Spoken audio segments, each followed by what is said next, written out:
Vamos. Estamos ao vivo. Então, olá, boa tarde a todos. Eu me chamo Crislaine Roque.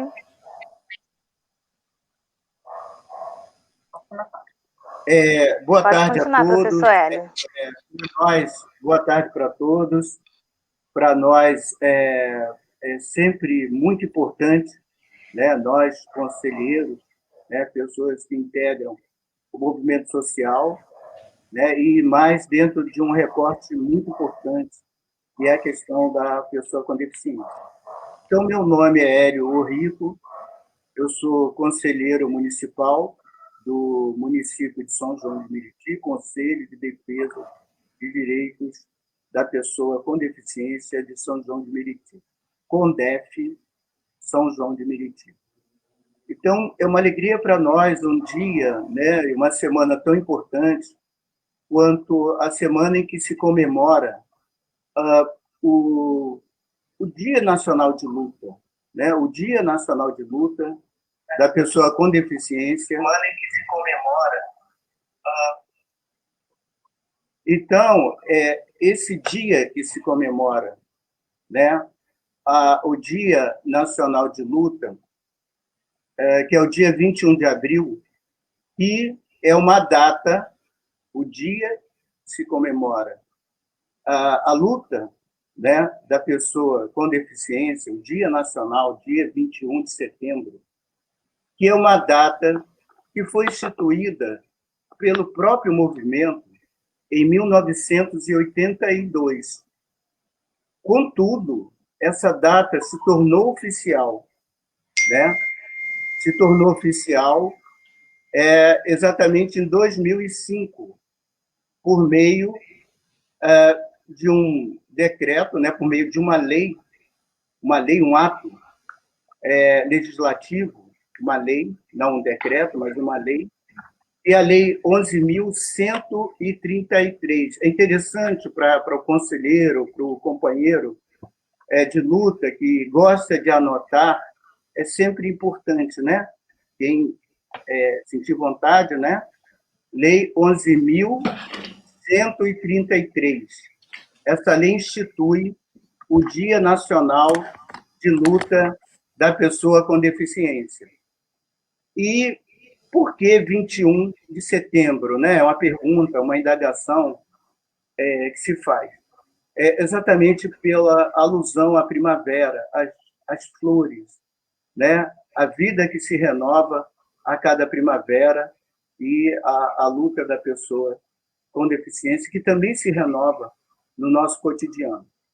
Então, meu nome é Hélio Rico, uma audiodescrição breve para que as pessoas que não enxergam possam ter a noção, né, desse aqui que vos falo.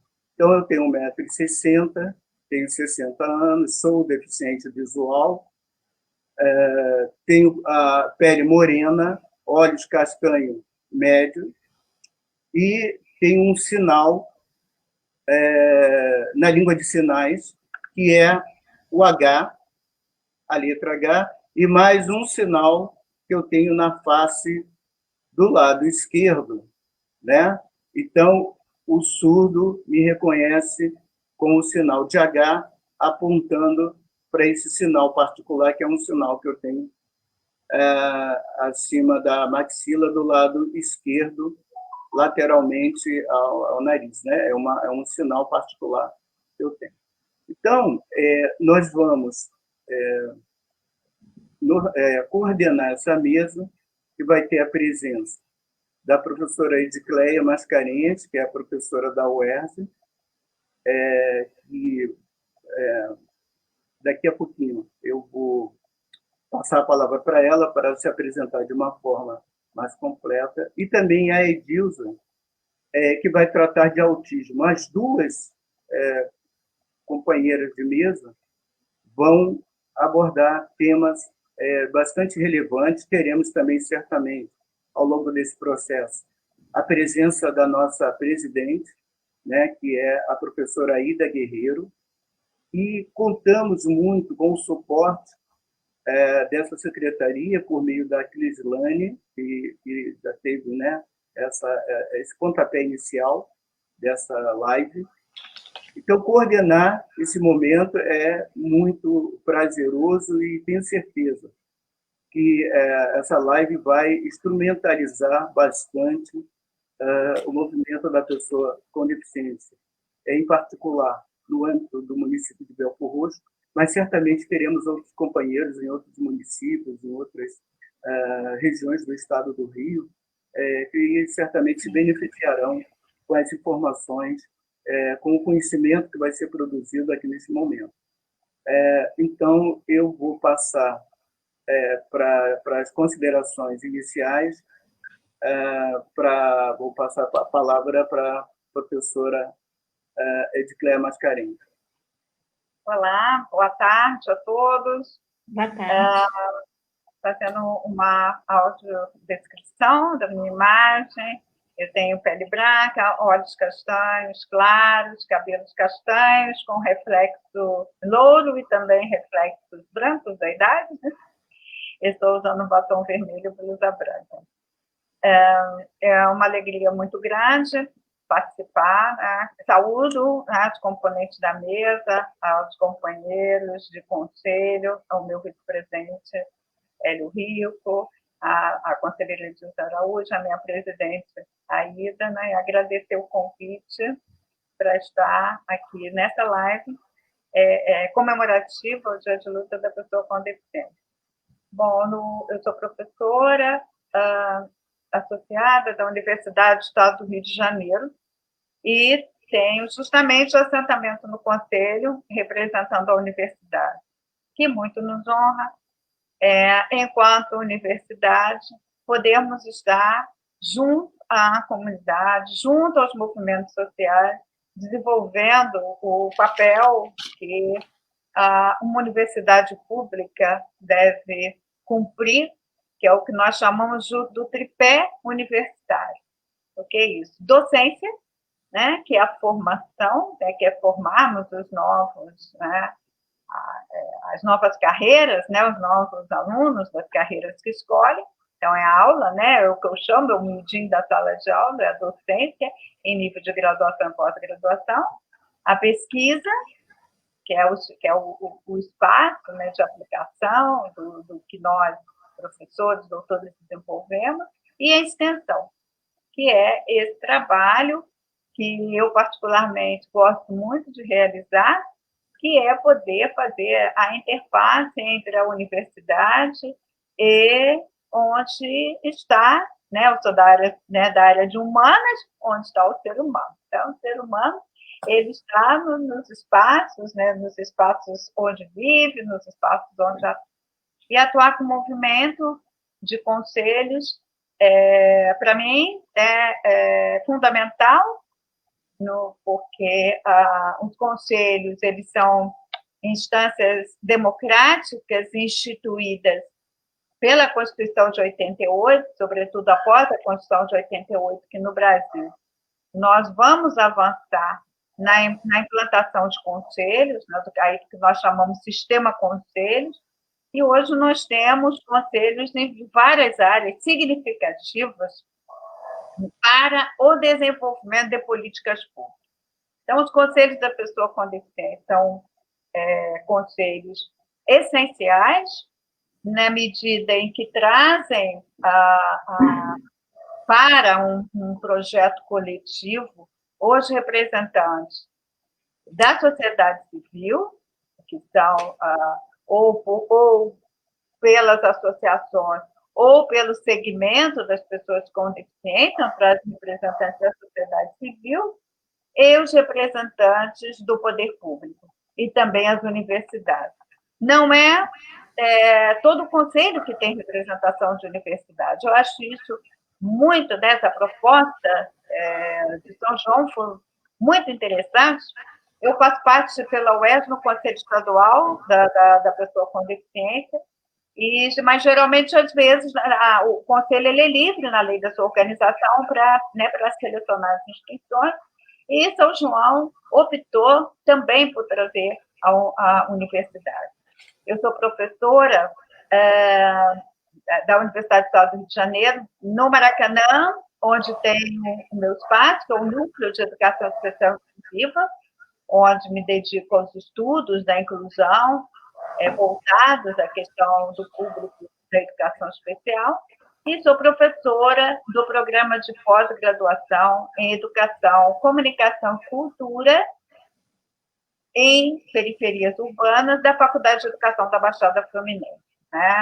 A nossa UERJ, né? Carinhosamente UERJ Baixada, a FEBEF.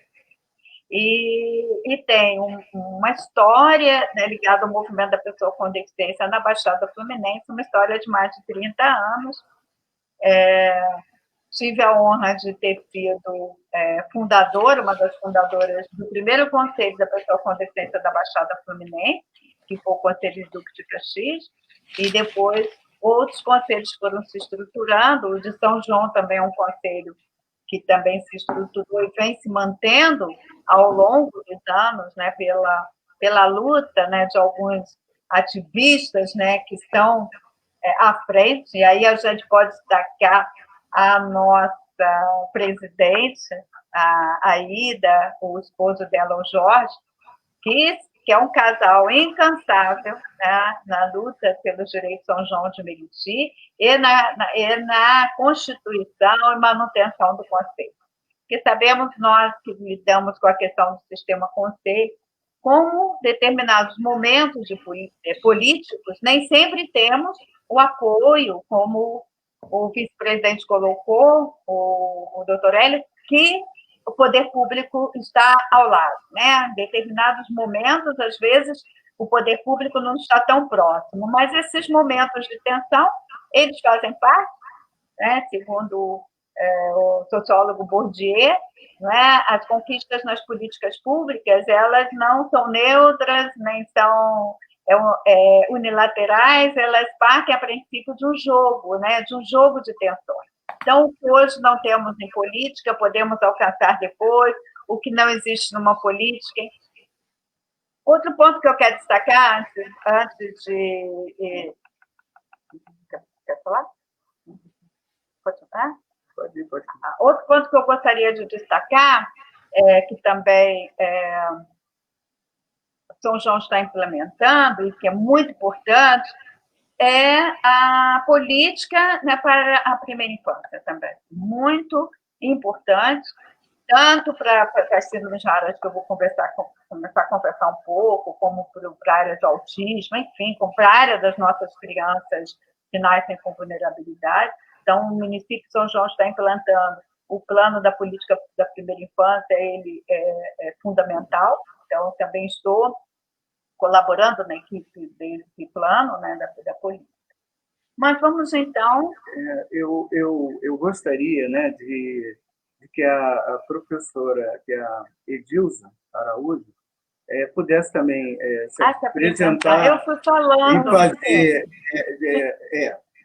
Edilza, que você também se apresentasse e depois, aí sim, nós entrássemos, né?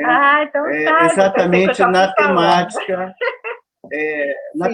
Desculpa, Edilza. específica. Isso, não tenho que desculpar. Eu estou aqui aprendendo, por sinal, anotei muita coisa. Tá? Depois... Não, nós vamos fazer essa apresentação de consideração. O Hélio, no início, falou assim: senhores conselheiros, anotem a Lei 11.133. Eu anotei a Lei 11.133, o que ela representa e um monte de coisas que você falou. Isso. Estou eu aqui anotando. O tempo também. Isso, eu vou dar fazer essa coordenação e eu vou procurar deixar vocês também livres nessas falas, mas à medida que vocês duas possam fazer essa apresentação, você tem que saber mais ou menos essas até considerações que horas vai. Essas considerações iniciais. Que horas tem? Nós estamos em... São 17 horas. São 17 horas. Então, nós vamos, por conta desse atraso inicial, vamos até às 18 horas. Ok. E esse momento de 30 minutos para cada uma seja suficiente. Mas é interessante agora, Elisa, que você se apresente depois da sua apresentação. eu passo a palavra para a Edicléia, para ela entrar na temática, ela terá esse tempo, aí ela termina, a Edilza começa a sua apresentação. Tá bom, Edilza? Pode fazer as suas considerações iniciais e se apresentar. Tá, ok. Meu nome é Edilza Araújo, eu sou fonoaudióloga, sou especialista em psicomotricidade clínica e educacional. Atualmente, estou fazendo uma formação que faz parte das exigências da nossa área de psicomotricidade, em psicomotricidade relacional, e fiz didática do ensino superior e autismo pela PUC-Rio, né, há alguns anos atrás. Trabalho dentro dessa área há cerca de 15 anos, especificamente com grupos de crianças, né, com neurotipias e também típicos, mas muito mais com neurotipias. Dentro desse grupo, nosso foco, ao longo dos anos, tem sido o autismo. Eu trabalhei muitos anos, eu tive consultório na Barra e no Recreio. No entanto, por perceber uma demanda muito grande na Baixada Fluminense, eu optei por trabalhar na Baixada Fluminense, e aonde eu criei minha filha, no caso, a minha casa eu transformei num espaço terapêutico. É uma clínica, é um espaço particular com projeto de cunho social, e aonde nós não apenas atendemos as crianças, cuidamos das famílias, porque percebemos que a parceria família e escola são fundamentais para a evolução desses sujeitos. Então, nós somos parceiros das escolas, parceiros das famílias, e promovemos grupos, né, de famílias com psicólogos, aonde essas famílias também são acolhidas. A nossa história na Baixada Fluminense não iniciou agora, eu sou fruto da Baixada Fluminense, nasci, fui criada dentro da Baixada Fluminense, e nada mais justo do que esse conhecimento ser aplicado num lugar onde nós percebemos uma demanda muito grande, uma carência muito grande, tanto no sentido de cuidar desses sujeitos, dessas famílias, como também a formação continuada de profissionais. Então, o Centro de Estudos e Desenvolvimento Humano, ele comporta também essa possibilidade de estarmos investindo junto aos profissionais de saúde e profissionais de educação, como proposta de trabalho. Eu no momento estou assentada na cadeira de atraso global, né? E não preciso nem falar o quanto eu me sinto lisonjeada de estar compartilhando a mesa com vocês, porque vocês têm uma experiência já bastante longa, né? Com esse histórico do CONDEF. Fui funcionária pública de São João de Meriti durante alguns anos, era funcionária do Estado, trabalhei cedida ao município de São João de Meriti durante 11 anos, e trabalhei no Serviço Público Estadual por 26 anos e meio, né, na clínica, né, em hospital, participei do projeto Hospital Amigo da Criança, no Albert Schweitzer, e a nossa proposta é trazermos essa experiência para somarmos ao trabalho que é realizado em Belford Roxo. Em Belford Roxo, não, em São João. E nós também estamos participando do projeto para a primeira infância, né, que é algo que nos atrai muito, pois acredito que o investimento na primeira infância pouparia dores, exclusão, entre outras demandas que nós observamos na clínica. Então, é isso. Edilza, muito obrigado. Nós temos aí a nossa presidente do conselho, a professora Aida, que está buscando, né, esse momento de pandemia, é um momento que que traz para nós situações, desafios muito grandes, mas são pessoas de qualidade, pessoas que trabalham, pessoas que querem falar do seu trabalho, da sua situação, da sua questão teórica, do seu aspecto, né, de praxis, e uma praxis voltada à defesa da pessoa com deficiência, né? Então, esses 30 minutos de vocês duas, pode ser, e diminua um pouquinho em relação à participação da nossa presidente. Estamos aguardando, né, a nossa presidente, que está agora dando oi, né? Espero que ela esteja me ouvindo. Presidente, está me ouvindo? Sim, estou sim. Gente, então chegamos a tempo de nos apresentar. A professora Edicleia já se apresentou, né? Já falou de que lugar ela fala, o lugar da academia, o lugar da universidade, mas uma universidade não divorciada da prática. A Edilza, dentro do campo profissional, já se apresentou e já falou desse contexto, né, de pertencer à Baixada Fluminense, ter uma vida profissional em outros municípios, mas esse retorno e o desenvolvimento do seu trabalho, tudo isso falado nas considerações finais. Eu gostaria de perguntar à nossa presidente se ela está me ouvindo e em condições de fazer a sua apresentação. Ela saiu. Está com a câmera desligada. A nossa presidente está com a câmera desligada, então eu vou pedir a quem está na audiência, né, que possa compreender e nos dar algumas licenças poéticas, porque as tecnologias às vezes aprontam, né, conosco. Então, esse encontro, né, esse primeiro encontro, essa primeira live, esse momento, né, de entrega, né, de prestação, uma certa prestação de contas, que faz o Conselho de São João, né? É um conselho que luta bastante e que, com certeza, na fala da Edicleia e na fala da Edilza, né, e na fala da nossa presidente também, vai estar aí essa concepção também do que fazemos, quem somos, o que fazemos e a importância dessa live para nós, desse encontro, dessa possibilidade de dialogarmos. Então, eu vou passar esse nosso... Nós estamos falando em móvel, né? Estatística móvel, tempo móvel. Então, esse tempo dessa live, ela também vai ser móvel, né? A princípio, 30 minutos para a Edicleia e para a Edilza, mas a gente pode ficar com 20 minutos para Edicleia, para Edilza e para a professora Aida, caso esse problema tecnológico seja resolvido.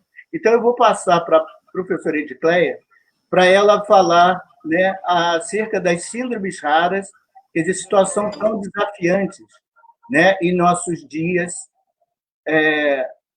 e falar disso, do contexto teórico e prático e vivenciado pela professora na nossa região da Baixada Fluminense e no Estado, né, que a professora, como conselheira estadual também, tem uma visão panorâmica, né, acerca da questão das síndromes raras e dos fazeres dos diferentes conselhos, nossos compromissos sociais. Professora Edicleia, a palavra está para a senhora. Bom, eu já me apresentei, então vamos aí dar continuidade. Falar um pouco do que são as síndromes raras, né, como o nome, né, nós temos na área das deficiências, aproximadamente pela Organização Mundial de Saúde, 15% de uma população tem alguma deficiência.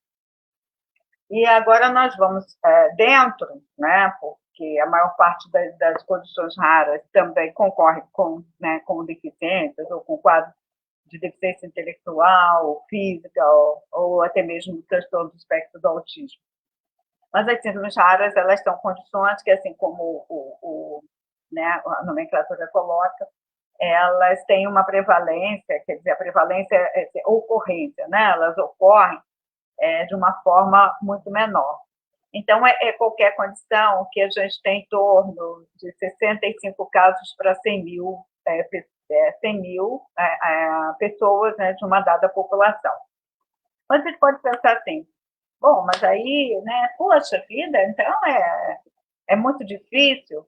Porém, se nós formos pensar de outra forma, nós temos aproximadamente hoje, já conhecidas, relatadas e categorizadas, 8 mil síndromes raras. Então, no cômputo, cada uma das síndromes, da sua prevalência de ocorrência, é pequeno. Mas no cômputo, todas as possibilidades que nós temos hoje em relação a 7 mil, 8 mil condições, então nós já estamos chegando a um número bastante expressivo, né? Ontem o Ed estava até apresentando também, né, uma conferência onde ele fala um pouco sobre impedimento múltiplo e a ocorrência já de 1% no impedimento múltiplo, quer dizer, acima até da deficiência visual.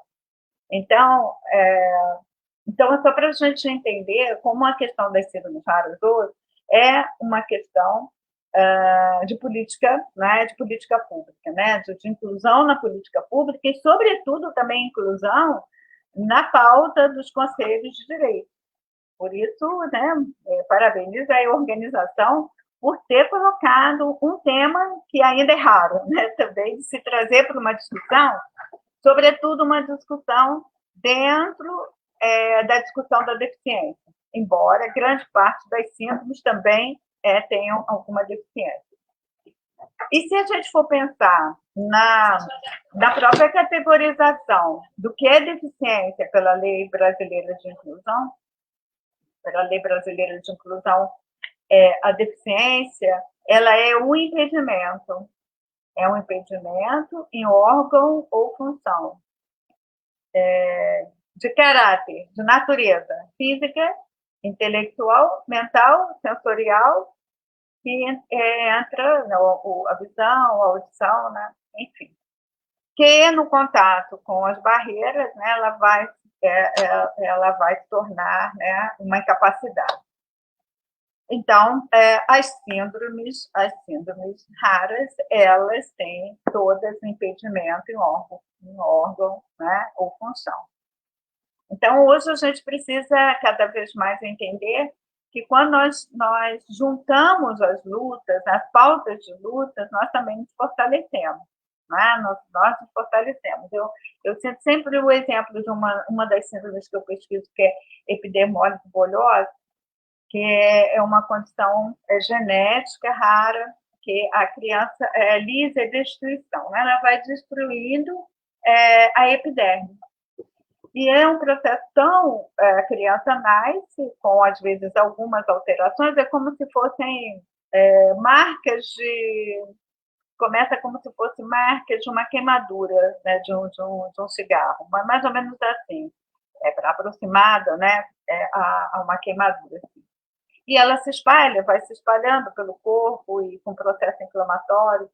Então, essa criança, futuramente, ela acaba... tendo alterações em nervos, em músculos, perdendo, inclusive, membro superior, membro inferior, ela tem perda de tecido muscular. Então, muitas crianças vão,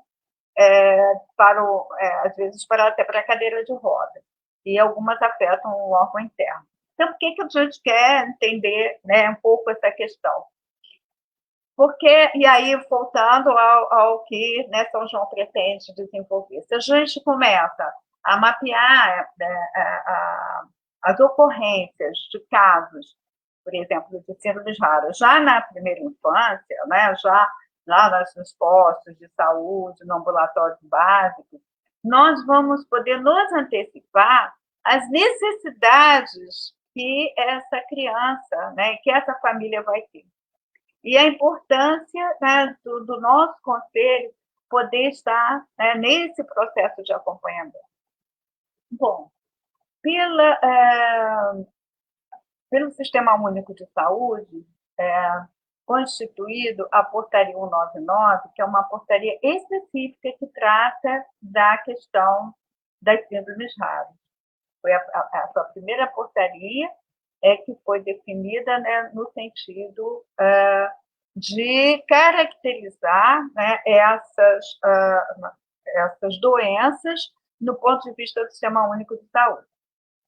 Porque muitas vezes são doenças raras, por serem raras, às vezes nós temos uma, duas, né, em algum município, às vezes tem municípios que não apresentam, às vezes tem estados que não têm, e, por isso, consequentemente, os medicamentos, os tratamentos, eles não entram naqueles descritores, das rubricas orçamentárias do SUS, quer dizer, aqueles medicamentos que o SUS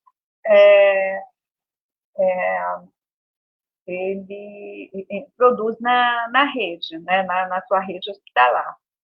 E, por vezes, são medicamentos, como também são pesquisas muito recentes, que também não são padronizados pela Anvisa, né? A Anvisa é o sistema, né, um sistema de validação, né, que valida os medicamentos que podem ser vendidos, que podem ser na população.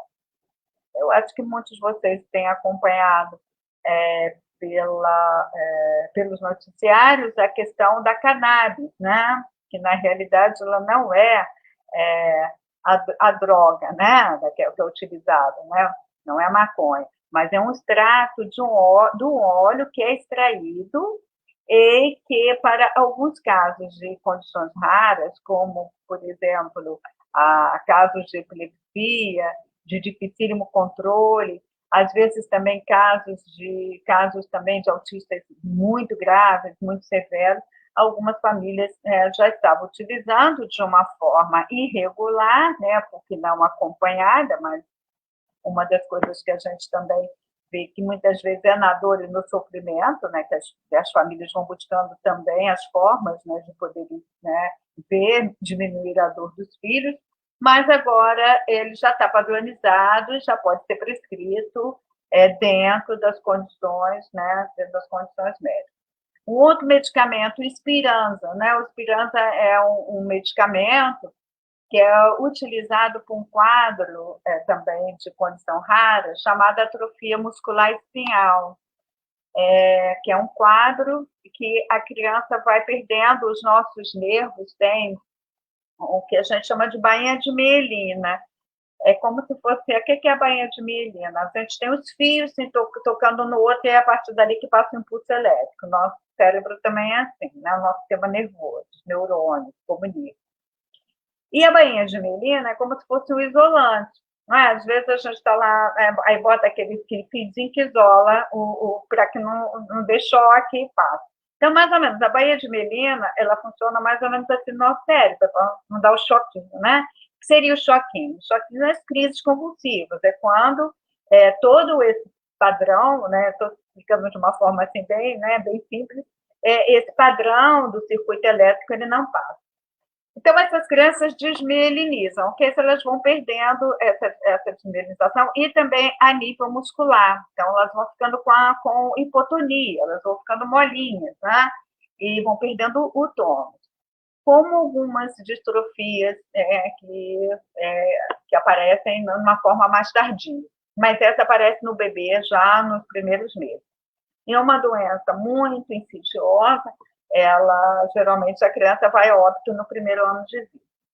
E, sem dúvida, né, quando a Spinraza foi autorizada, eu comemorei muito pelas crianças que eu já perdi, atendendo, né, no hospital, no ambulatório, como é uma doença que não afeta o sistema nervoso, a criança ela vai com seu sistema nervoso completamente íntegro até o finalzinho da vidinha dela.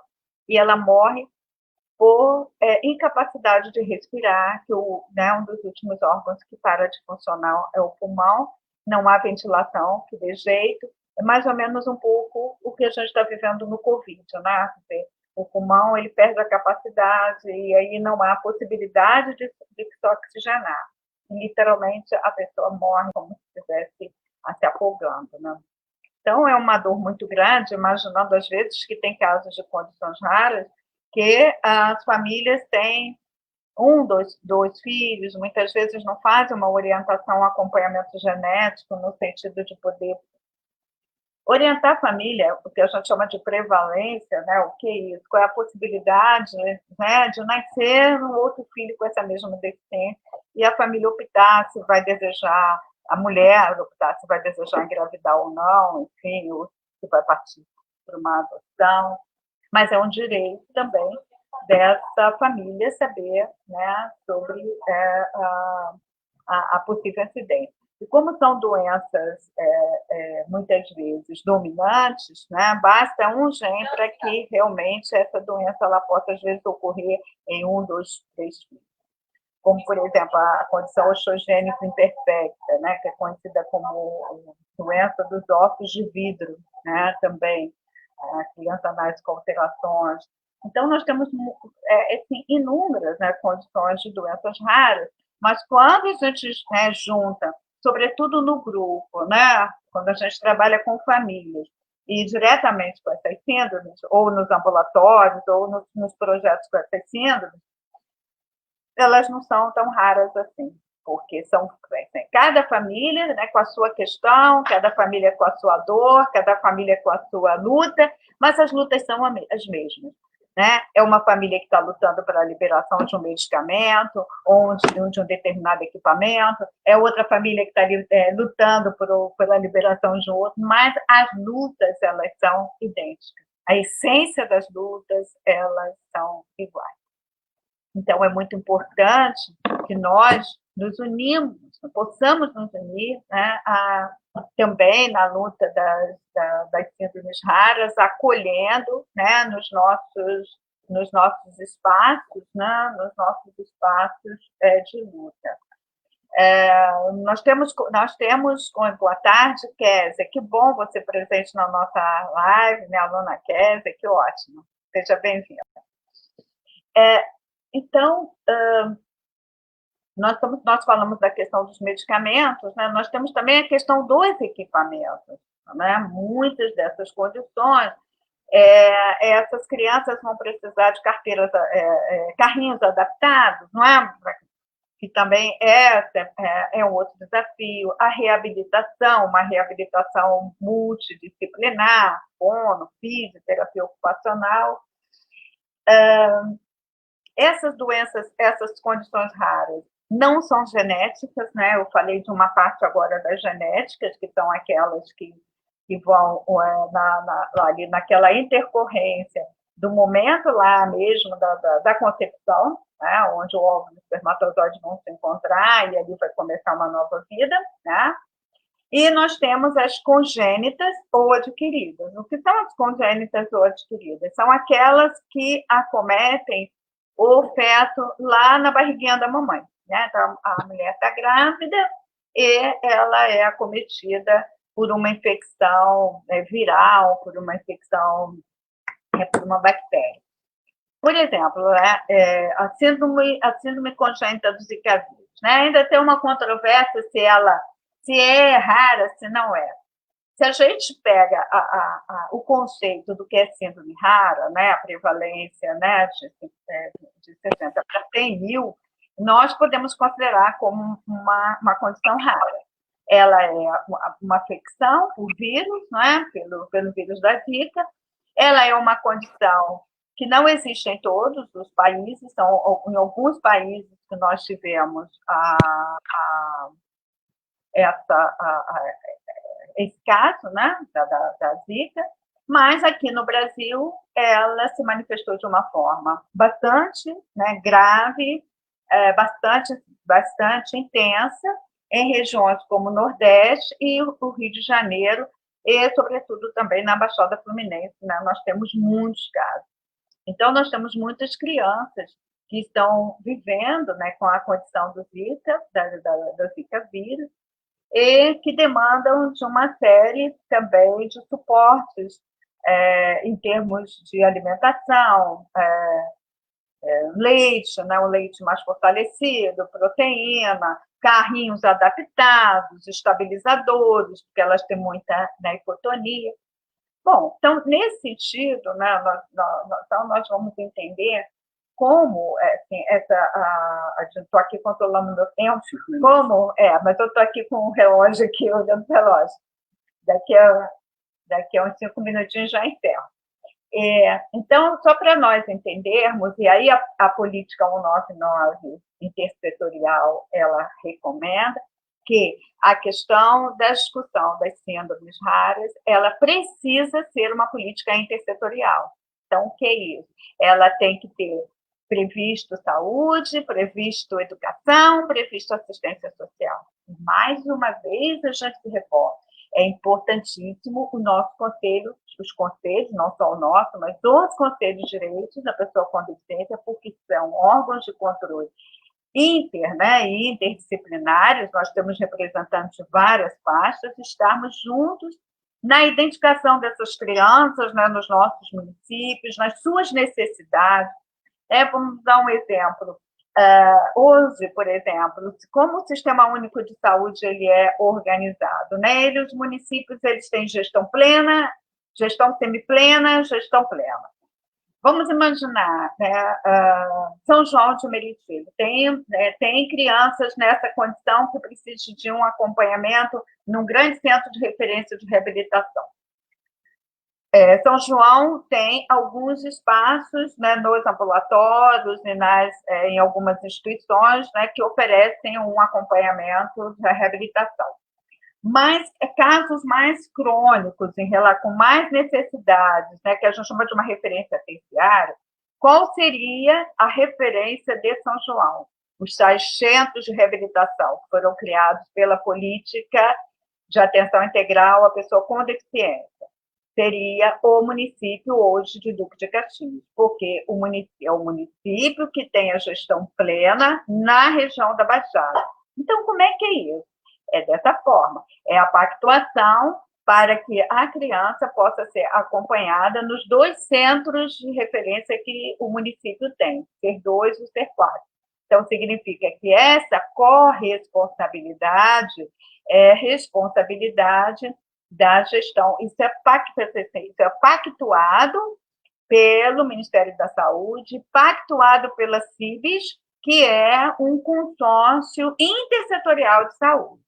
Então, São João daria, né, os cuidados de atenção básica necessários, referenciando, né, para o município. Em cada região do Estado e do Brasil existem todo o redimensionamento de quais são os centros de referência. É a mesma coisa como os hospitais, né? Nós temos as unidades básicas e aqueles hospitais que fazem os grandes portes de cirurgia, né, os tratamentos de câncer, enfim.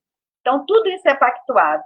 E é importante, né, para o conselho, é importante para a comunidade saber, sim, para saber que aquela verba que chega lá para aquele, né, outro município, ela é uma verba também, né, dos impostos dos municípios adjacentes. Por isso é pactuação, se chama pactuação.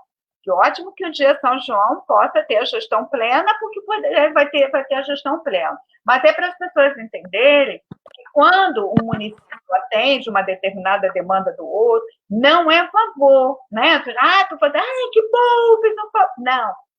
Eu fiz a minha cirurgia no outro município. Não é favor. Aquele procedimento ele vai ser pago pelo Sistema Único de Saúde, pela pactuação ministerial que é feita e que é assinada, né? Isso é só para a gente entender como, por exemplo, às vezes a gente tem aí cabe ao município um deslocamento, ceder uma ambulância, não é? Nem uma ambulância, né? Um carro, né, para deslocamento. Na educação, estou já fechando. Na educação, onde essas crianças com síndromes raras, elas vão ser atendidas. Aí na educação já é diferenciado, né? Porque a educação, sobretudo a educação do fundamental, e desde a educação infantil, ela é responsabilidade do município. Então, na educação, as crianças com condições raras, elas devem ser plenamente atendidas no município. Seja desde a creche, então você já está implantando a creche, lá na creche eu vou ter o professor de atendimento educacional especializado, né, para oferecer esse atendimento para a criança. Eu vou atender essa criança, ela precisa de um ambiente mais especializado, um espaço especial, mas cabe ao município a educação, assim como na assistência social também, né? Essa criança também com a síndrome, ela vai passar, né? Na questão dos medicamentos, essa criança poderá ser, né, referenciada, né, para algum centro que também pactuado, né, para a questão dos medicamentos. É para nós entendermos, né, de uma forma assim bem rápida as demandas, né, que nós temos e, sobretudo, né, lançar aqui junto à minha presidente, meu vice-presidente, meus companheiros de conselho, que a gente possa, né, começar já a iniciar um mapeamento, né, de onde estão essas nossas crianças, né, com condições raras, onde estão as nossas crianças ou os nossos jovens com as condições raras, para que a gente possa, quem sabe, um dos sonhos, aí eu já uma vez conversei com a Regina, com a doutora Regina, de nós trazermos um comitê, né, porque eu também, aí encerrando, um comitê, né, de monitoramento das doenças raras, né, das condições raras pelo nosso conselho. A gente tem um comitê estadual, do qual faço parte também, representando a UERJ, e fica aí, então, a minha conversa de hoje e à disposição, e mais uma vez agradecendo o convite para essa live. Bom, agradecemos a professora Edicleia, a nossa presidente Já está presente. Já está na tela. Presidente, eu gostaria que a senhora fizesse, né, as considerações iniciais. A Edilza Araújo, depois das suas considerações iniciais da sua apresentação, a Edilza vai prosseguir, né, com a sua fala, falando sobre autismo, falando sobre o seu trabalho e a sua participação no Conselho. Agora eu abro a palavra para a nossa presidente, a professora Aida Guerreiro, fazer as suas considerações iniciais, se apresentar, e após a professora Edilza, a nossa presidente vai certamente fazer a sua fala. Vocês estão me ouvindo? Sim, estamos, Aida. Ótimo. Sim, estou. Bom, eu quero parabenizar aí pelas falas que eu estou conseguindo acompanhar, mas com sérios problemas, sem conseguir ativar a câmera, ora o microfone que dava problema. Enfim, conseguimos agora, mas eu estou assim, muito grata por ter ouvido essas palavras da professora Edicleia aí, tão firmes, né, na ideia da pessoa com deficiência, com síndromes raras, e que no nosso município, né, já temos casos que seria muito interessante ativarmos, né, como ela estava falando aí. E a Edilza também já ouviu uma falinha dela, né, vou ouvir novamente com mais propriedade, porque aquela hora foi rapidinha, foi só a apresentação. Eu estou presidente do conselho, mas já participo como conselheira há 15 anos, e é uma luta constante. E, para nós, essa fala pública, né, através de tecnologia, que às vezes nos deixa assim, de cabelo em pé, mas através dessa fala nós conseguimos avançar bastante.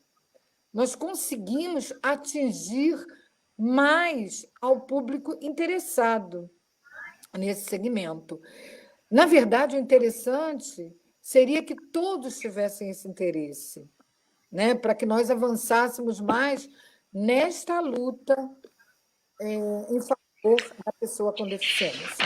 Não vou me estender, estou aqui mais para agradecer ao professor Hélio Rico, que está coordenando tão bem a mesa, após todas as dificuldades que tivemos para essa, gente, a primeira live.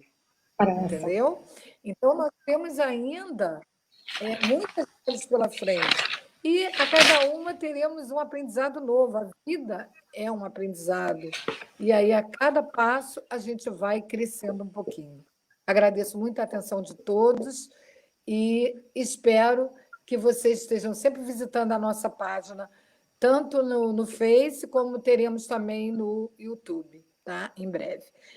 Um abraço a todos e passo a palavra para a nossa querida Edilze, falando do...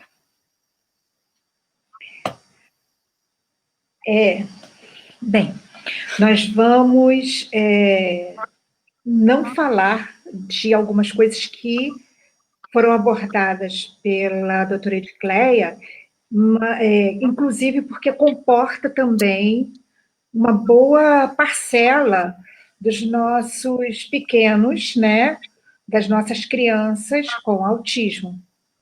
Porque não raramente nós também reconhecemos na criança com autismo outras patologias associadas, né? Se nós pararmos para pensar nesses anos, nós vamos chegar a esse estágio em nossa fala mais à frente. Mas algumas coisas que eu acho bem interessantes serem abordadas sobre o autismo é que todo mundo acha assim, que uma fala que é recorrente, né? Tem muitas crianças com autismo. Há algum tempo atrás, calculava-se 1% da população mundial. Hoje, calcula-se 2%. E em pesquisas mais atualizadas, é provável que nós cheguemos a um outro número. No entanto, uma coisa que ela colocou, que nós já colocamos, inclusive, em nossas reuniões, nós não sabemos quantos. Quem são esses sujeitos, onde eles estão, aonde esses grupos estão mais presentes, nas periferias, por exemplo, porque é muito comum se essa clientela forem moradores de regiões com algum tipo de acesso, nós ficaremos sabendo de uma forma mais rápida. Só que na periferia, nós percebemos, né, na Baixada Fluminense, uma quantidade expressiva de crianças com autismo e também uma parcela expressiva de crianças com autismo com outras patologias associadas. Porque quando nós observamos essa clientela e nós pensamos em encaminhá-las, que foi ótima a fala da Edicleia, quando ela falou dessa referência, né? Porque nós podemos fazer as referências e contra-referências, que é uma ação muito comum dentro do serviço público, né?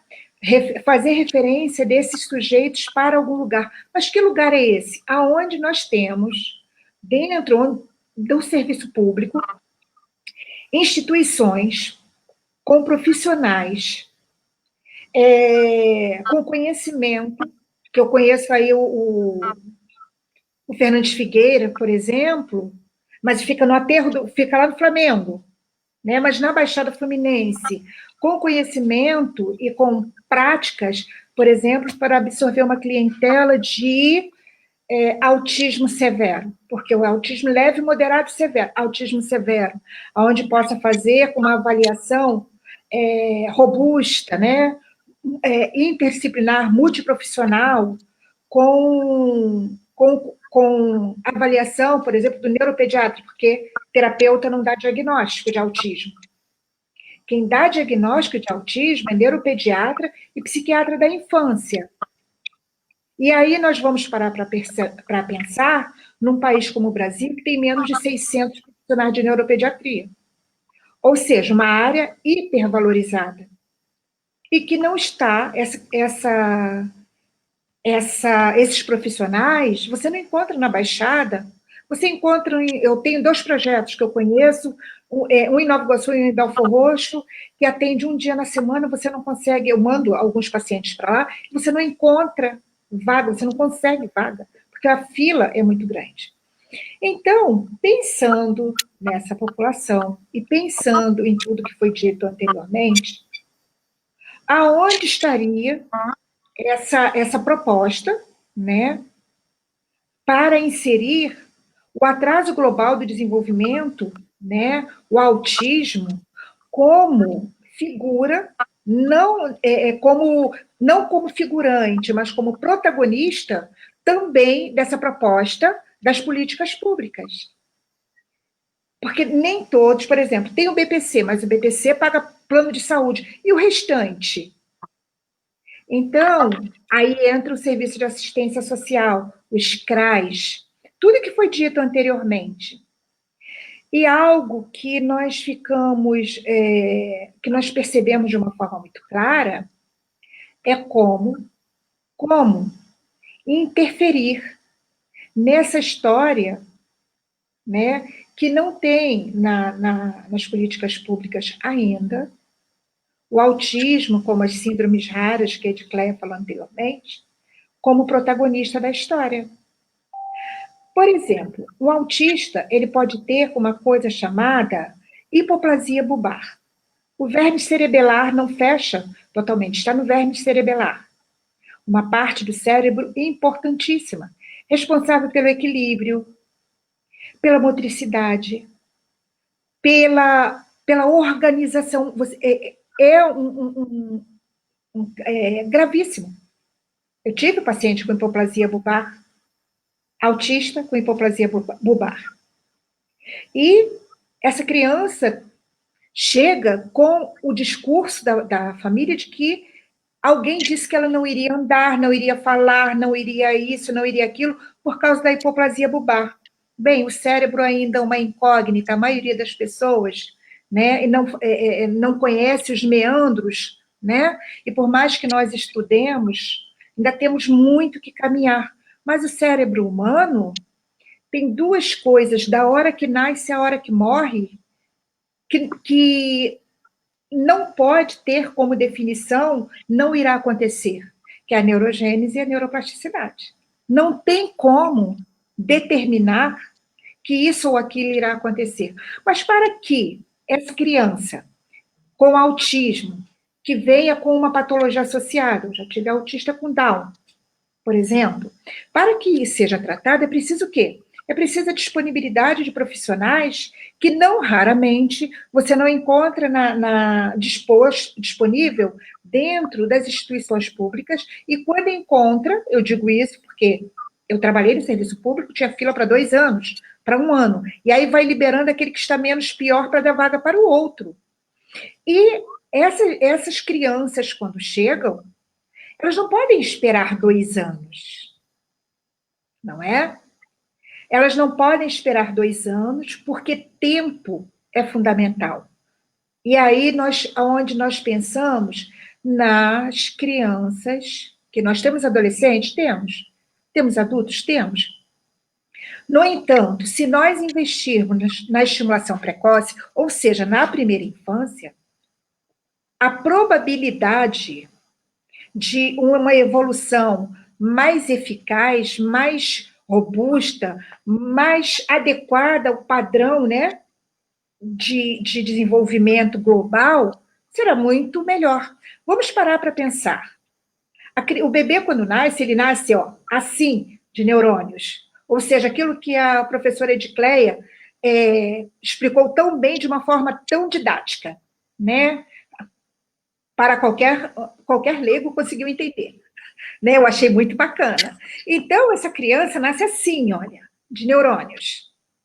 Mas o cérebro dela não tem todas aquelas dobrinhas, sabe? Se vocês pegarem uma folha e amassarem, aquilo ali fica muito parecido com o cérebro. Mas se nós pegarmos o nosso cérebro e abrirmos, ele é maior do que uma mesa, mas está tudo amassadinho ali dentro. Só que aquelas dobrinhas não são daquele jeito tão profundas, em determinados lugares, tantas que não dá nem direito para a gente contar. Não. Isso acontece à medida que essas crianças vão sendo expostas à estimulação.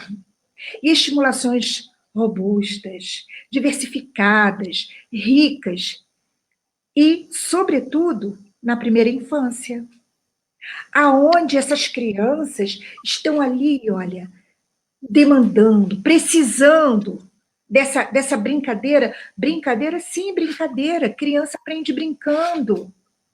E aí nós pegamos na primeira infância, quando esse cérebro está ali, olha, mais predisposto, mais adequado para receber essas informações, nós começamos a estimular. Independente da patologia que eles tenham, porque uma criança típica, institucionalizada, se não receber essas informações, ela poderá, sim, se tornar uma criança patológica, por falta de estimulações. Mas aí voltemos para as nossas crianças com autismo. Porque nem tudo é autismo. Vamos parar para pensar nas nossas crianças pequenas que não estão expostas a nada disso, porque desde picurruchas, desde pequenininhas, elas ficam lá na frente do computador, na frente da televisão, na frente do celular, e aqueles objetos de tecnologia não trocam, não imprimem neste cérebro informações que são fundamentais para a evolução delas. Por que eu estou colocando isso? Porque existem crianças com autismo. O autismo é multifatorial, ele é neurobiológico. Se fizerem uma ressonância magnética, vai estar lá a comprovação. O autismo também tem como fator ambiental a pré-eclâmpsia da mãe, a hipertensão, uma doença que ela pode ter tido em útero, né, que a doutora Edcléia, inclusive, fez essa abordagem em função das síndromes raras. Tudo isso vai contribuir, mas nem toda criança é autista. E aí, a hora que nós não conseguimos ter dentro das redes públicas, que é onde primeiro as crianças chegam, pediatria, e da pediatria nas redes públicas, aquelas crianças que estão ali quando a mãe conseguiu fazer um pré-natal, um parto bacana, que também a gente sabe que é difícil, né? Que tem as questões do parto, né? As anóxias, que aí estão em outro lugar. Mas quando essa criança consegue tudo isso, ela vai precisar de um aparato, ou seja, ela vai precisar de um follow-up, acompanhamento. Um bebê bem acompanhado, uma mãe bem orientada, nós podemos reduzir em muito essas questões. Por quê? Porque hoje já existem estudos sérios, né, que comprovam a eficácia dos acompanhamentos e perceber. Nós não chamamos de autistas, nós chamamos de bebês de risco, em risco psíquico, que merecem esse acompanhamento. E aí vai acompanhando, já tratei de bebê em risco psíquico, né, gêmeos, gemelares, e foi muito bacana, eles evoluíram bem. Tudo bem, eles estão lá com as estranhezas deles, né? Mas são pessoas que estão inseridas em sociedade, incluídas em escolas, mas acompanhadas desde os 6 meses. Mas dá para fazer isso com um bebê que não tem acompanhamento dentro das unidades públicas? Porque essa é a nossa realidade, essa é a nossa maioria. A maioria não é quem tem planos de saúde. A maioria não é quem pode pagar uma consulta. Eu sei disso, por quê? Porque eu tratei no recreio de pessoas que podiam pagar consulta. Hoje eu trabalho em Belfort Roxo, tem pessoas que têm plano de saúde, mas tem pessoas que não podem pagar o plano de saúde. Qual seria o nível de acompanhamento que envolveriam esses sujeitos? Porque eles chegam à idade adulta e aí ninguém sabe o que fazer com eles. No entanto, se houvesse esta possibilidade de intervenção desde a primeira infância, muitos deles poderiam estar inseridos em sociedade, poderão estar também inseridos em sociedade e em escola, seja na vida laborativa, na educacional. É muito comum, né, e isso tem acontecido até com uma certa frequência, à medida que os nossos pequenos vão sendo atendidos, aí a gente ouve assim do pai, nossa, eu fui levar o meu filho, tarará, tarará, tarará, e descobri que eu também sou. Só que ele não tinha, ele era uma criança o quê? Diferente. Era rotulado como esquisito. E ele cresceu, teve uma família que o acolheu e o direcionou na vida. Foi para uma boa escola, foi para uma boa creche, que não é a realidade. Então, falando de autismo, que foi uma coisa, inclusive, que nós conversamos bastante dentro das reuniões do CONDEF com alguns colegas, vamos parar para pensar. Essas crianças hoje estão dentro de casa, uma boa parte sem acesso à mídia, sem acesso à tecnologia, sem estimulações, e já tinha uma estimulação anterior pobre. Lembra daquele cérebro, das dobrinhas, da plasticidade? Imagina, com o empobrecimento de todas essas entradas de informações, como esse cérebro, que tem lá as suas características próprias, né? Quando não é uma criança de altas habilidades, quando não é um autista com habilidades específicas, né? Porque tem isso também, mas vamos pensar nessas crianças com essas entradas rebaixadas. Edilza, Oi? nós temos esses 2 minutinhos, é uma pena, é uma situação muito árdua coordenar exatamente por isso, né? 2 minutinhos. Ok. Pois é, o que eu ia colocar, né, que a tecnologia, né, que a gente já vai fechar, a tecnologia, que há algum tempo atrás era vista como vilã, obrigatoriamente teve que ser inserida na vida de todos como ferramenta. Na vida do profissional, que tem que se reinventar. Como diz uma amiga, esse profissional só falta pouco se pendurar de cabeça para baixo na frente da câmera para conseguir atenção. Mas nós temos também pessoas que estão do outro lado demandando estímulos robustos. E aí eu vou falar como psicomotricista.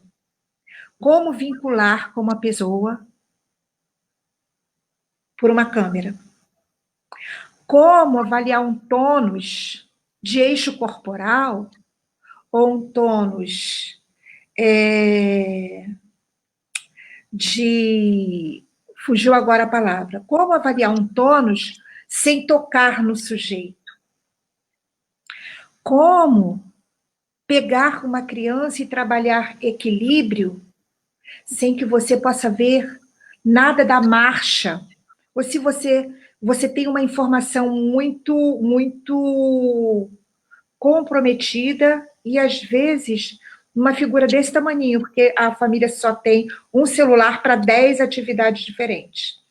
O que eu quero colocar é que o autismo, ele não começou agora, né? Se a gente parar para pensar, o Bleuler, que fazia pesquisas sobre esquizofrenia, usou a palavra autismo para fazer referência aos esquizofrênicos que se isolavam, e isso muito antes do Kenner, que escreveu sobre o autismo na década de 40.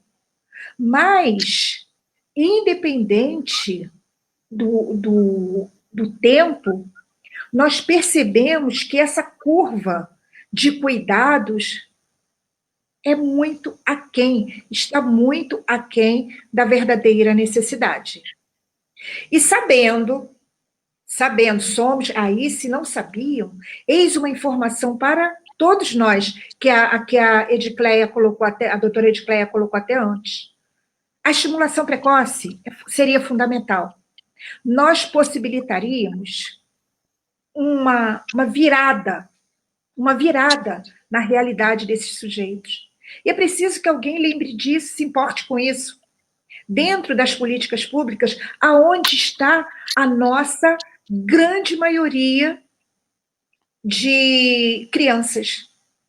Agora, para fechar, professor Hélio, eu, ano passado, tive o prazer e a honra de ser convidada por São João para fazer uma formação continuada numa creche em São João de Meriti. Foi uma aula de 7 às 11 para profissionais daquela creche. E aí, profissionais, eu coloco todos. E quando nós começamos a falar e promover algumas atividades, que foi um estudo sobre psicomotricidade, como aplicar a psicomotricidade educacional na educação infantil, quando nós começamos a falar sobre isso, o que é que nós percebemos?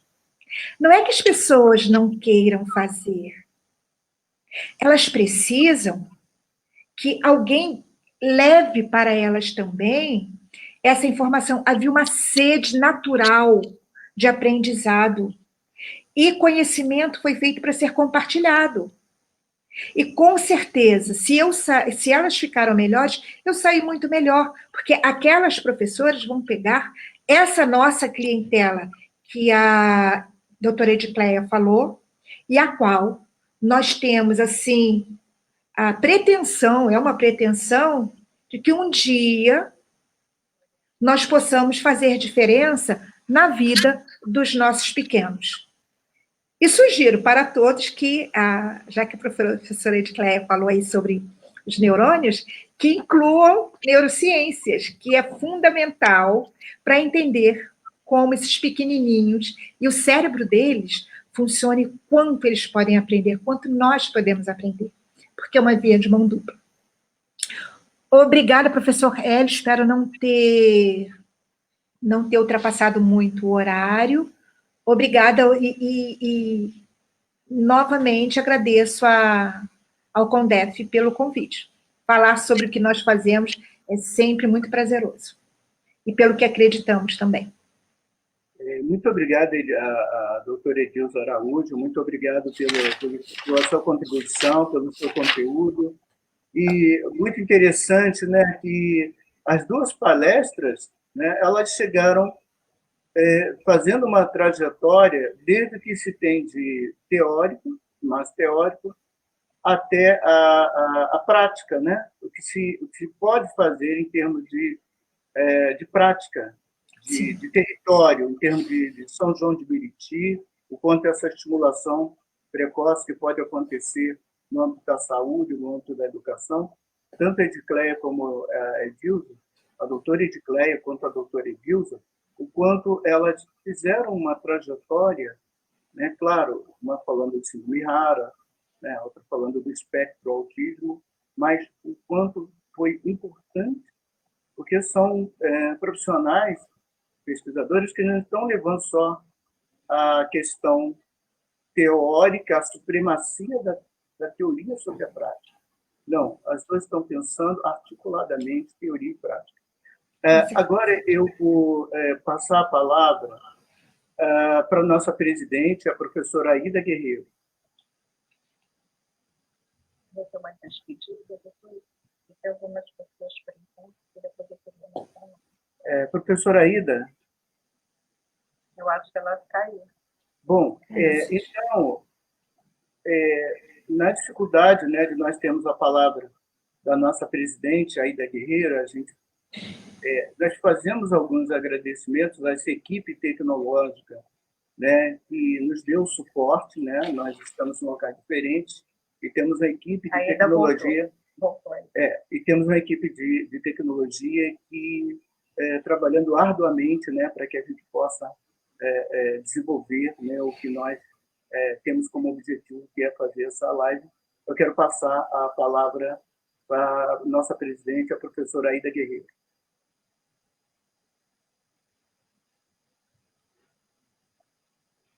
Professora Aida? Oi. Isso.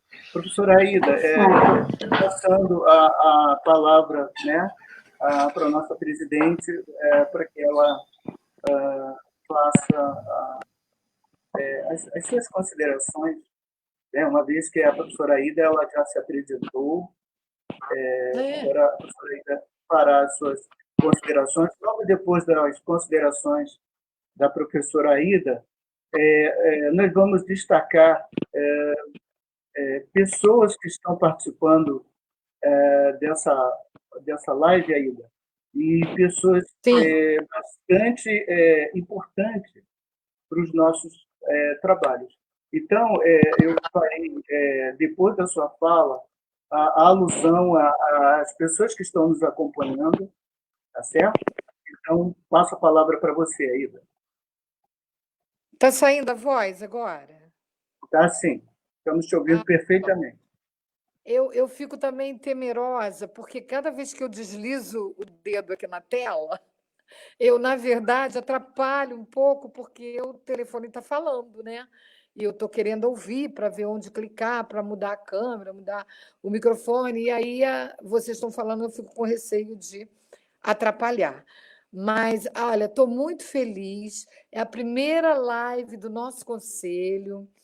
Agradeço muito aí nos bastidores a nossa secretária, Crislaine, o marido que entra na dança, né? Não tem como, o Flávio. Muito obrigada a todos os nossos companheiros aí que tiveram a oportunidade de assistir. Eu recebi alguns telefonemas dizendo que não conseguiram entrar através do link. E aí eu sugeri que fossem lá no Face e digitassem na pesquisa Condef com M, né? SJM, que foi assim que o Jorge conseguiu entrar. E a gente vai aprendendo, vai vendo possibilidades, e daqui a pouco a gente está fera, com certeza. O importante são as falas que a gente teve a oportunidade de ouvir hoje, né? De aprender com esses 3 doutores, né? A doutora Edilza, a doutora Edicleia e o doutor Orrico, coordenando essas falas. Olha, parabéns, eu fiquei muito feliz com tudo que eu ouvi aqui, embora, né, o sufoco para iniciar, mas valeu a pena. Estamos todos de parabéns, e quero aproveitar para anunciar uma nova live para o dia 28, tá? Depois eu vou mandar a divulgação, aí prestigiando o esporte para a pessoa com deficiência, que foi solicitado na nossa reunião de conselho, e também a questão da pessoa com surdez, que no dia 26 é o Dia Nacional do Surdo e dia 30 o Dia Internacional do Surdo. Então, no dia 28, teremos uma live com o nosso conselho abordando esses temas. Ok, pessoal? Muito obrigada. Uma boa noite, uma boa semana e até a próxima. Agora, eu vou passar a palavra para a professora Edicleia, que ela vai destacar aqui a nossa audiência, né, pessoas que se manifestaram em relação ao nosso evento, a nossa primeira live. Apagou. Fechou. Voltou. Tudo certo? Estão ouvindo? Sim. Tá. Sim. Eu gostaria de... Tem algumas pessoas que estão participando da nossa live, fazer assim, né, o destaque da professora Bárbara Assis. A professora Bárbara Assis, ela é da Associação da Síndrome de Irlen, que é uma síndrome também ainda mal caracterizada, mal diagnosticada, confundida, né, com algumas questões visuais, que afeta também, né, diversas áreas neurológicas, e que, devido à dificuldade na integração, nas relações de visão, né, espacial, temporal, essa criança pode apresentar problemas na escola, né, para a escrita, para a leitura, e às vezes essa criança é identificada ou com uma deficiência visual, com uma deficiência, né, com uma lentidão, e o tratamento são lentes corretoras, né? São óculos especiais e lentes corretoras. Então, o grupo, né, de Irlen, não só aqui do Rio de Janeiro, do Brasil, mas internacional, vem lutando, né, por esse direito. Essas lentes são caras, elas ainda não fazem parte daqueles insumos que são financiados pelo Sistema Único de Saúde, né, porque ainda é uma doença, é uma condição, não vamos chamar doença, não gosto, é uma condição em pesquisa e estudo, e não, eu não digo que seja pesquisa e estudo, porque já está identificada na literatura, mas ainda existe. Então, as famílias, as pessoas que vivem com a síndrome de Irlen, tentam o tempo inteiro mostrar sobre a importância, né, de ter até um financiamento em relação a essa questão. A Bárbara, a professora Bárbara, ela tem a síndrome de Irlen, né? Ela é militante, mora na Baixada Fluminense, é uma pessoa que tem um orgulho muito grande, né? Foi minha aluna. A nossa presidente também, eu não posso deixar de falar, é minha aluna com muito orgulho do programa de mestrado, faz parte do nosso grupo de pesquisa, então é uma alegria muito grande. Eu quero destacar também a presença da professora Rosali Zavoli. A professora Rosali Zavoli, ela é diretora, presidente aí do Polo, do CEDERJ, de Nova Friburgo, e é uma especialista na área de educação especial, e está, né, participando também aqui conosco.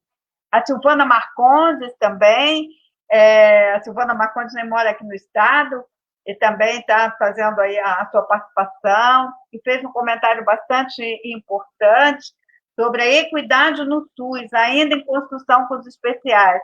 Né? Na realidade, Silvana, a importância que eu dou ao conselho é justamente essa, a visibilidade, né? Porque às vezes a gente tem um atendimento, por exemplo, a questão da prótese, órtese, como eu falei, nós temos as referências, né, para concessão, por exemplo, a referência para concessão de prótese. Que beleza, minha tia de Itatiaia, minha tia Cleide está aí presente, a alegria, né, a família aí presente, né, a família presente. E, então, às vezes, não sabe onde vai buscar prótese a órtese. Por exemplo, prótese e órtese, morador, de São João de Meriti, referência, Nova Iguaçu, o centro, né, de reabilitação de Nova Iguaçu é referência. Então, a importância do conselho é essa, né, de dar visibilidade para o morador, para o cidadão, onde ele vai buscar as referências. Né? As primeiras referências, essas referências são essenciais. A Laiane também destaca as palavras, né, sobretudo as palavras, né, que colocou muito bem em relação à importância do encaminhamento às escolas, né, a questão do atendimento tanto das crianças com autismo quanto das crianças com condições raras, é importantíssimo desde a educação infantil. Então, são alguns destaques, né, a doutora Regina Lúcia Gomes também, né, da nossa secretaria, também está presente. Então, estão, né, ali, de certa forma, abrilhantando também, fazendo a interlocução com a nossa mesa. E aqui eu já também me despeço, aproveito já esse momento mais uma vez para agradecer. Se vocês quiserem saber um pouco mais das nossas pesquisas, vocês podem acessar o nosso site, NEI UERJ, onde vocês vão ver os nossos trabalhos, os trabalhos da mestranda e presidente Aida, do doutor Hélio, vice-presidente, nosso grupo de pesquisa, convidar todos. Lá também está a nossa, né, primeira experiência aí no momento aí do Covid, foi o nosso rap, né, Juntos contra o Corona, que ele é muito interessante, né, porque ele foi um momento em que todos nós, conselheiros, nos unimos, né, o Márcio, a Cris, a Ida, ela, enfim, os conselheiros, para transformarmos um rap, né, que foi feito, dando acessibilidade também. Então, ele é um rap que é acessível, com intérprete de Libras, faz parte do nosso grupo de pesquisa, e que está lá, a gente deixou lá disponibilizado, tem também no Facebook, e foi o nosso primeiro trabalho coletivo, e foi um prazer muito grande de poder, né, através da música, através da cultura, a gente está trazendo um pouco sobre a questão da prevenção, bem no iniciozinho. Infelizmente, o rap ainda fala dos números ainda baixos, né? O Brasil ainda não estava assolado da forma como nós estamos vivendo.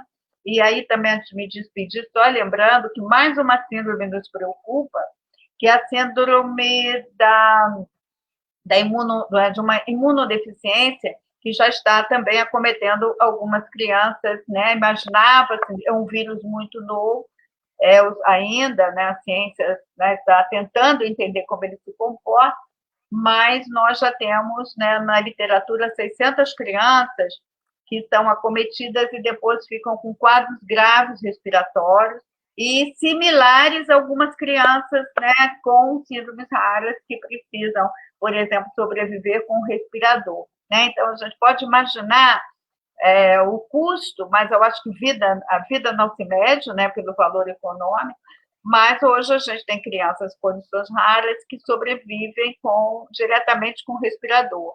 E para essas crianças, falando de educação, aí é o atendimento pedagógico domiciliar, então todas essas medidas. Então a gente sabe, tomara que na Baixada nós não tenhamos, né, também mais esses casos, mas é uma outro, né, fantasma que nos paira, é a questão das crianças. Então, o que a gente pode pedir é mantenham suas crianças, né, salvaguardadas, porque o vírus não é tão simples como se imaginava que a criança era só portadora. A criança pode complicar, não são todos, é claro, mas já casos graves, e podem evoluir para uma condição grave, uma condição que precise, né, de um respirador, de fisioterapia, enfim, de um acompanhamento mais intenso. Uma boa noite para todos, mais uma vez, obrigada, e podem contar sempre com a nossa universidade, com o nosso grupo de pesquisa, para colaborar nesse conselho que está aqui bem dentro do nosso coração. Eu gostaria de passar a palavra para a doutora Edilza, para ela fazer a sua despedida.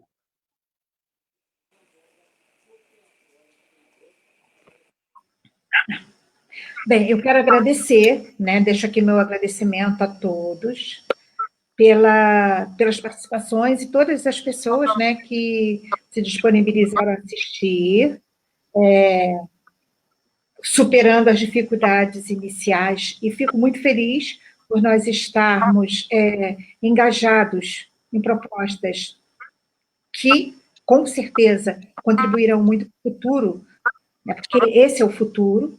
Não dá para assumir com as crianças da sociedade, não dá para tirar esses sujeitos da sociedade, mas dá para, com certeza, dá para nós estarmos contribuindo para que eles tenham uma história diferenciada. Fico muito feliz também por nós termos a certeza de que a educação e a saúde estão de mãos dadas nessa proposta, porque não há como trabalhar essas pessoas, sejam essas pessoas inseridas no grupo de síndromes raras ou no grupo de crianças autistas, que muitas vezes também têm as síndromes, né? E não tem como acolher essa clientela e suas famílias sem uma parceria, sem essa interseção saúde, educação e família. Porque sem família não tem criança, não tem como cuidar da criança sem cuidar da família. Deixo aqui um adendo, né, que eu me lembro que algum tempo atrás foi uma abordagem que eu fiz numa palestra em Santos, que nós temos um grupo muito, muito importante, que nós precisamos olhar também com muito carinho, que são os irmãos, as crianças, que são irmãs dessas crianças. Acolhê-las também. Né? Eu me lembro que tinha uma neurocientista na época, assistindo a palestra, que ela falou que considerava que esse era um estudo que também precisava ser feito sobre essas crianças, né, que algumas vezes, em função da demanda dos irmãos, não são vistas, ou ficam à margem, ou começam a desenvolver algumas patologias de outros níveis, que não obrigatoriamente sejam neurológicos, porque a mente também é uma incógnita, e precisa de cuidados. Então, deixo aqui o meu agradecimento, um abraço, solicitando que, como eu vi aí que a Regina colocou, isso, coloquem o que vocês gostariam de ouvir que fosse discutido nas lives, seria muito interessante. Obrigada, doutora Edicleia, obrigada, professor Orico, doutor Orico, obrigada, Aida, a toda a mesa do CONDEF, a Cris, né, que lá no início foi aquele sofrimento, né, para nós conseguirmos colocar a live no ar, e a paciência de todos, né, em aguardar quase 1 hora para nós conseguirmos entrar. Muito obrigada. Aida, você, nossa presidente, quer fazer alguma consideração? Não, estou satisfeita aqui com as palavras de vocês.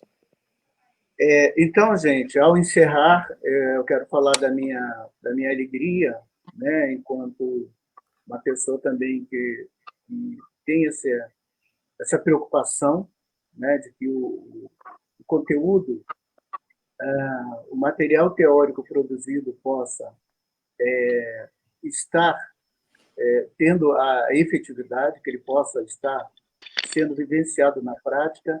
Sim. Agradecer a estrutura técnica, né, o Flávio, a Crislane, o esforço, né? Agradecer também ao CONDEF enquanto uma estrutura do município de São João de Meriti, né? Agradecer a Regina, né, que também é a nossa conselheira e integra a secretaria, né?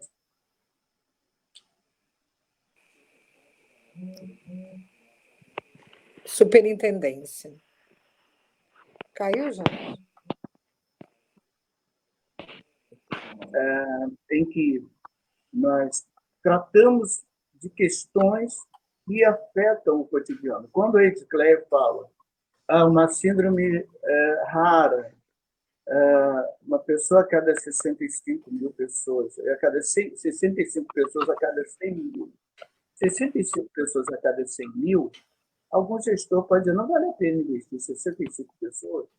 E foi até o que aconteceu no início da nossa situação de pandemia, que foi a ideia de que 5% da população brasileira pode falecer de Covid, mas são 5%. 5%, gente, da população brasileira é muita coisa. Olha, 1% da população brasileira é mais de 2 milhões de pessoas. 1%. 2 milhões de pessoas. Vamos pensar em 5%?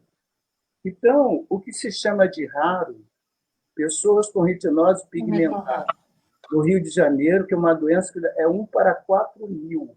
1 para cada 4 mil pessoas é acometido de retinose pigmentar.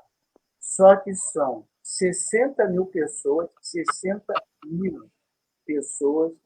com retinose pigmentar no Brasil. Então, o que é raro enquanto conceito, quando você tem uma população de 210 milhões de habitantes, 5% é muita gente. 1%, muita gente. 0,5% em quantitativo considerável. Então, quando o CONDEF São João de Meriti se envolve na construção de um trabalho como hoje, está mostrando exatamente a preocupação. 10%, olha, pessoas com deficiência, são 10%, são 15%, mesmo que fosse 1%, ainda seria um número bastante considerável de vidas as quais temos que lutar por essas vidas.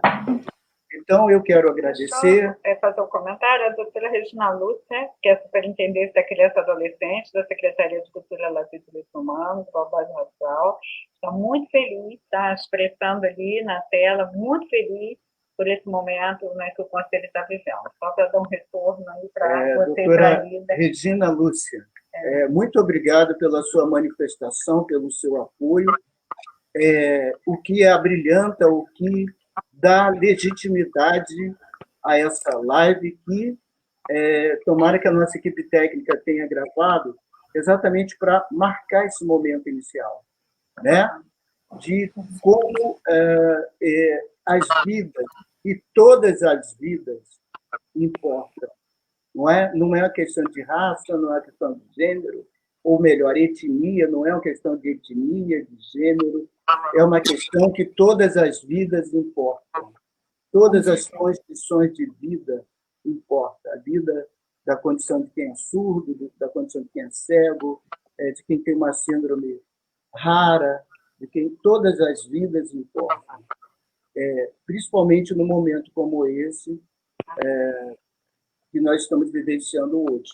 Então, eu quero encerrar agradecendo por essa tarde maravilhosa, por essa sensação de que o CONDEF, né, foi uma questão que nós colocamos no início, o que faz o CONDEF? O CONDEF luta, e luta muito, e associa teoria e prática. E nessa primeira live, nós mostramos isso. A ciência hoje se faz por evidência. Então, as evidências estão aí nessa live. As evidências de que temos o nosso coração aberto para o que é teórico, o que é prático, e para todos os aspectos de inclusão social vivenciados por cada um de nós. Gente, muito obrigado, um abraço a todos, virtual nesse momento, mas tomara que lá no futuro esse abraço seja um abraço concreto, real, como nós latinos, nós brasileiros, nós da Baixada Fluminense, gostamos de nos confraternizar. Muito obrigado a todos. Obrigada. Um abraço a todos. Oi. Beijo.